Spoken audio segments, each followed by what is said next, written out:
I think you can wing it to 6 figures pretty easily. In order to scale that to something bigger than that, there has to be strategy involved. When we think from 6 to 7 figures, we think of this massive leap. It never is. Most problems in this online business world could be solved with consistency and patience. I think the difference to a lot of things is belief. If you believe you can do it, you're more likely to put those pieces of the puzzle in place. When I started, my neural pathway, my subconscious was constantly telling me, people from where you come from don't become millionaires. I was really scared of being trolled and bullied online. It was one of my biggest visibility fears because I'd been bullied as a child. But in the first 6 months, I probably had the worst bullying attack I could have online. I am on my way to Lisa Johnson's house. Lisa is a multi-7-figure business strategist. She helps people to build their businesses. She runs courses and memberships and does one-to-one stuff. And she's, in fact, my coach. She's helping me one-to-one to build my business from 6 figures to 7 figures. Now, what interests me is she's essentially doing some similar things to me, pretty similar work, but at a much bigger scale. So how has she done that? She's been going for less time than I have. And she's basically, at this point, one of the most successful business coaches in the UK, if not the most successful, and certainly one of the most well-known. And she's really honest. She's really straightforward. So I just want to have a really straightforward conversation with her, see what she actually says, and ask her things like, what is she doing that other people aren't? What's the secret? What's she doing differently? What am I not doing that she is doing that I need to do in order to get to 7 figures? And also for people who are at an earlier stage, who are my clientele, I help people normally below the 100K level, although not entirely. And I've got my own opinions on what they need to do to get to that first milestone. But I'm really interested in what Lisa's take is on that as well. So I think you're going to find this conversation really interesting. Just 2 people having an honest chat face to face. Let me know what you think of it. So Lisa, you are a successful business strategist. That's the term you use. I think it's probably the best term as well in the UK, as far as I can tell. And you've done incredibly well. Thanks. And you know, you've done some things clearly right, but other people are not getting right. Yeah. I mean, have you worked harder or have you done something different? What do you think the difference is? I don't think I've worked harder. I think I've worked smarter. I think that, yes, I have a work ethic, but I also needed a bit of balance because I had kids. Yeah. So I couldn't work like at Hormozy level work. Yeah. But what I did was look at what was working, and I think that changes all the time. And I can see trends quite quickly and what is going to work. So for instance, when I first started 8 years ago now, while everyone was doing all different things, I was just like, right, well, I'm just going to open a Facebook group and go live every single day for 6 months. That didn't take a lot of time. It's 2 minutes, 2 to 5 minutes every day, but I did it every day. Yeah. When that kind of changed and Facebook groups died out a bit, I was like, okay, I want an email list. So I'm just going to grow an email list. For me, it's about numbers. I believe most things are. Yes, it's about messaging and stuff, but numbers are really important. And most people spend a lot of time on the things that don't matter until you've got the numbers. You know, they'll make amazing glossy videos and courses, but they've got no one to sell it to. So I concentrated mainly always on audience build, knowing that then I could put things out and sell them. And I remember you saying at some point to me, or maybe it was in one of your courses, you said that basically how much money you make is going to be a function of the size of your email list. Yeah. And as long as you've got the right people on the email list, the bigger it is, the more money you're going to make, which I know sounds kind of, in some ways I've heard it before, but when you said it so simply, that made it really clear. It is just that. And you said then, as long as you've got the right people on your email list, even if you haven't, you'll be able to make money. Because you can co-create something that the people on your email list want. So for instance, when I first grew an email list, I wanted to teach them SEO. I didn't grow the right people on my email list because I thought that the people that wanted that were beginners. That's not what beginners really wanted. And so then I said, then what do you want? And they told me that they wanted like a Fabulous Foundations was what it was called, a course on like how to get more clients in business. So I just created that for them. So even if you haven't got the right people, as long as you've got people, you're always going to be able to sell something. Right. Yeah. When you started, I think the question people often don't ask is, how much work does this take and how many hours do you have to put in? So like of the pattern I seem to see is that people work hard at the beginning and then can throttle back a bit. Yeah. I mean, I'd be interested in how many hours you're doing at the beginning, given you had children and a partner, and then how many you're doing now. Okay, so right at the beginning, no partner, so kids, 4-year-olds, and a full-time job. Oh wow! And a wedding planning business. Right. So when I started this business, the only times I could do were 5 till 6 in the morning before they woke up, my lunch hour at work, and about 8 till 10 p.m. in the evening. That's it. That's all I could do. Now, I knew I was going to be slower than everyone else doing that, but I thought at least if I get started, when I get a bit more time, like when they go to school, I'll be able to do more. What I didn't realise is actually that was the best thing that could have happened, because I couldn't, for want of a better word, piss about during those times. I had to only do things that were going to take me to where the money was. Yeah. And so... So the 4-hour work week idea is, imagine you just had a heart attack and you can only work 4 hours a week. What would you do in that time? And so I only did things for those 4 hours a day that were going to get me further. And when I had more time, I did less. It wasn't as good because I'd faff about. I would, go to a networking meeting, or I'd like do things that weren't really going to help me move forward. Whereas when you have a small amount of time, you are very intentional and you're very focused. And I think that's why I made so much money in the first year, even with other businesses and all that going on. Yeah, no, that's a really good tip. So just make sure you have no time available, and then you'll have to focus. Yeah. I think the thing I found difficult, because I'm kind of reflecting on why I've been doing this for 20 years, make 6 figures just about, somewhere between 100 and 200K, and haven't got to that level. And one of the things I find really difficult is there's the creation, marketing and delivery of stuff like courses. And then there's all the stuff you have to do alongside, which is continually building your audience. Like you were talking about building your email list and stuff like that. How do you do both of those at the same time? Because I've never managed to do that very well. That's because of neurodiversity.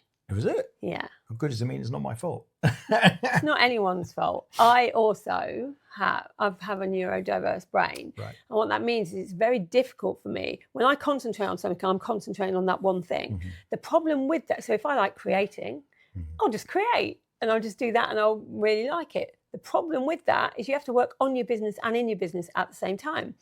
The thing that helped me the most with that was time blocking. Going, okay, well, actually for one day a week, I won't be doing any delivery. I won't be creating anything. I will just be audience building. And that's all I'm going to do on that day. Yeah. And so being really fixated with following a time blocking schedule or following what you've said that you're going to do, because that's another thing. Like if I know I've got 10 things to do in that day, if I'm left to my devices, I'll just tick off the easy things. So it looks good on my list. There'll just be ticks. That's how my brain works. But that's not the thing usually that is going to get you the furthest. You need to do the messy thing that you don't really want to do, that's on the bottom of that list and has been there for 6 months. Okay, I like that. Time blocking and taking a day out. I like that a lot. So for people like me who don't get it to that 7-figure, or haven't done so yet, that's what I'm trying to do now. For anybody who's watching who's maybe got that first hurdle of getting to 6 figures, what is it that they usually are missing that they're not doing? I guess it's the audience building, maybe. Actually, you can get quite a lot of people that can audience build quite a lot for 6 figures. I think generally what it is structure. I think you can wing it to 6 figures pretty easily. Put some good stuff out there that people like, grow a bit of an audience and make some money. In order to scale that to something bigger than that, there has to be strategy involved. And I think most people don't have one. They have marketing strategy and that's about it. It needs real strategy of, okay, what am I going to do every day and every week and every month consistently that is going to make this scale up a tiny bit at a time? I think when we think from 6 to 7 figures, we think of this massive leap. It never is. It's 6.1 for a while. I think 6.2. You know, it goes like that. But it's most problems in this online business world could be solved with consistency and patience. I'm terrible at consistency. That's another thing neurodiverse people are bad at. Yeah, I know. But consistency is so important. Yeah. If you can't be consistent, get people on your team that can. Because that consistency is really important. And patience. Like most people that make multi-7 figures have just stuck around for longer than everyone else. You know, done the same thing for longer. That's interesting. And Alex Hormozy, I think, said you can get to 6 figures by selling one product to one person over one channel. You get to 7 figures with consistency. Yeah, I think that's so true. He's exactly right. Okay. He said to me, you can make, unless you're making £1 million a month from one thing, why are you adding something else in? I was like, what? Yeah. Does that, so if I was going to hire somebody who did consistency, right, which is, so it's the opposite of a creative brain that's all over the place. Yeah. What role would they have? Would it be like, because you've got an operations manager, haven't you? Would it be an ops manager? Well, it wouldn't start with that. I'd start with some form of VA, whether it's social media. I do have a VA doing social media stuff, but I'm thinking in terms of holding things down and planning. An ops director or an ops manager or an OBM, online business manager. Just someone that, instead of you thinking, oh, I have to do these things today, it's someone else going to you, you have to do these things today. A strategist can do that to a certain extent, but they're not with you every day. Whereas if you have somebody in your business that is like, you know, if we're going to do this launch, we need you to write that email today, then you have to do it. Because I think we're not great at managing ourselves, you know, especially if we've ever been in a corporate role. We're used to someone telling us what to do.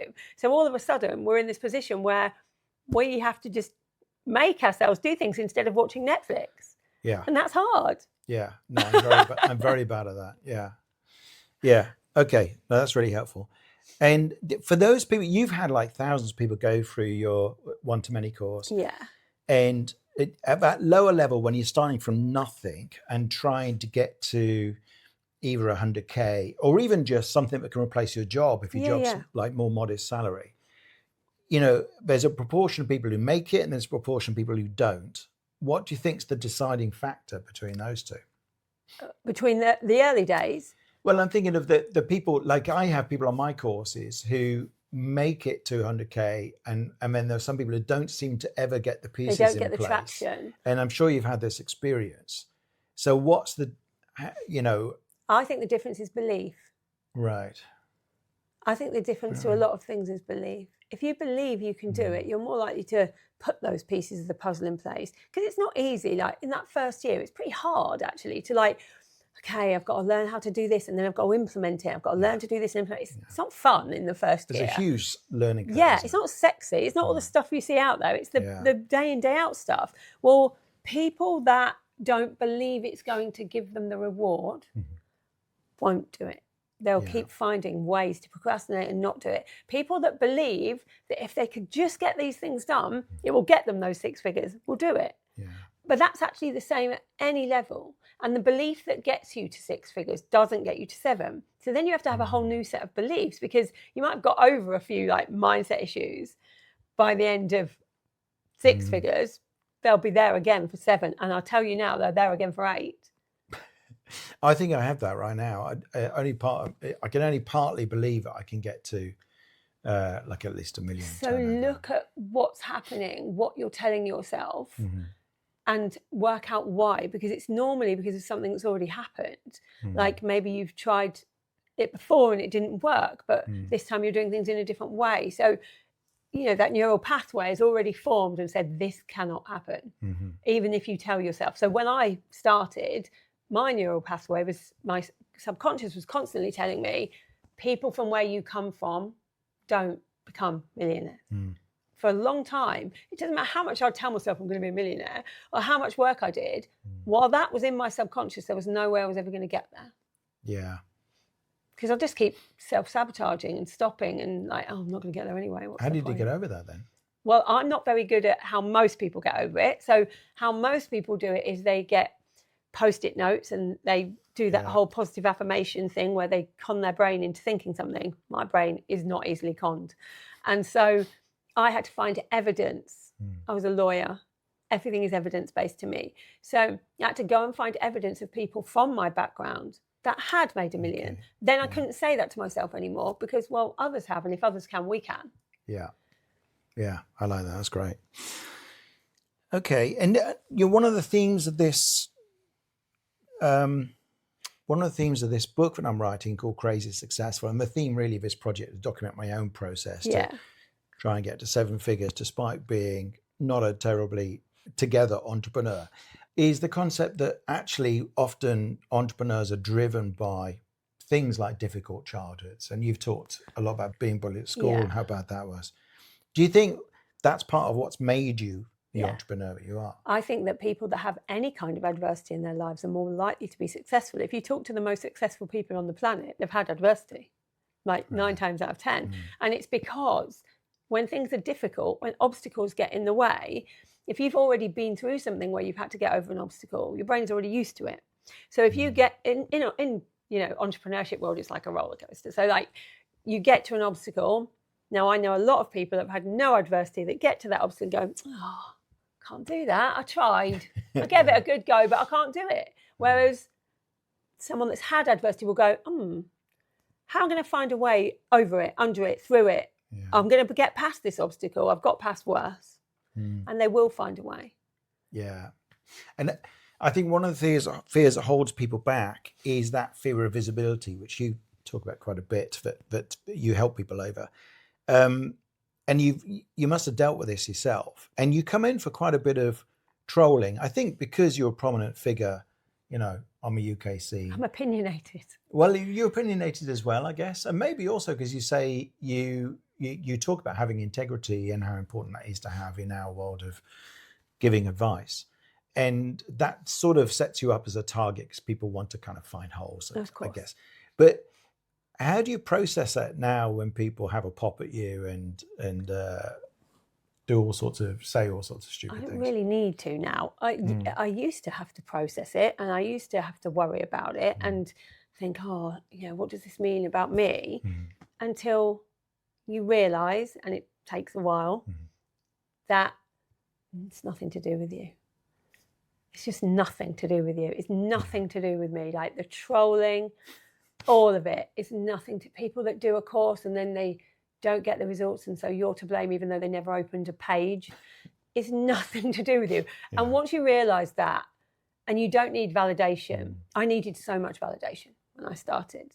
I needed people to tell me I was a good person and that I was doing it right and that, all the things. Now I don't need that validation. Yeah. So when someone says, whatever they say about me, there's a new thing every day, it doesn't matter. It just doesn't go in anymore. Yeah. I think one of the best things that happened to me was I was really scared of being trolled and bullied online. It was one of my biggest visibility fears because I'd been bullied as a child. But in the first 6 months, I probably had the worst bullying attack I could have online, hid, got over it, knew that it was never going to be as bad as that again, and it hasn't been. Oh, that's interesting. So whatever happens now, it's like, well, I've dealt with that. Yeah. So maybe that's an interesting way of looking at it when people have a big trolling incident. Like, well, the bigger it is, the better. It's brilliant. Yeah, let's get it over with. Yeah, probably won't be like this for a while. You're never trolled by anybody that's doing better than you. Like, if you are being trolled, you are doing something good. Yeah. It's usually projection, isn't it? Of course, it's projection for everyone, me included. Like we hold a mirror up whenever we do anything. I remember looking at people and who were doing well when I wasn't and going, I don't like those people. Like, look at that person. Why does she get to do all of these things? And as soon as I realised I'm projecting, then it's like, okay, what am I seeing in her that I want? Let's go after that. And that actually really helped then inspire me to, I know what I want because I'm activated right now. Yeah. I can feel something. Like if I'm feeling envy, that means I want something that she's got. Great. That's given me a target. Yeah. I love it. Okay. That's a good positive place to end. Where can people find you and connect with you? Easiest way, or the place where I actually reply rather than my team, is Instagram at Lisa Johnson Strategist. Okay, right. Thanks very much, Lisa. No worries.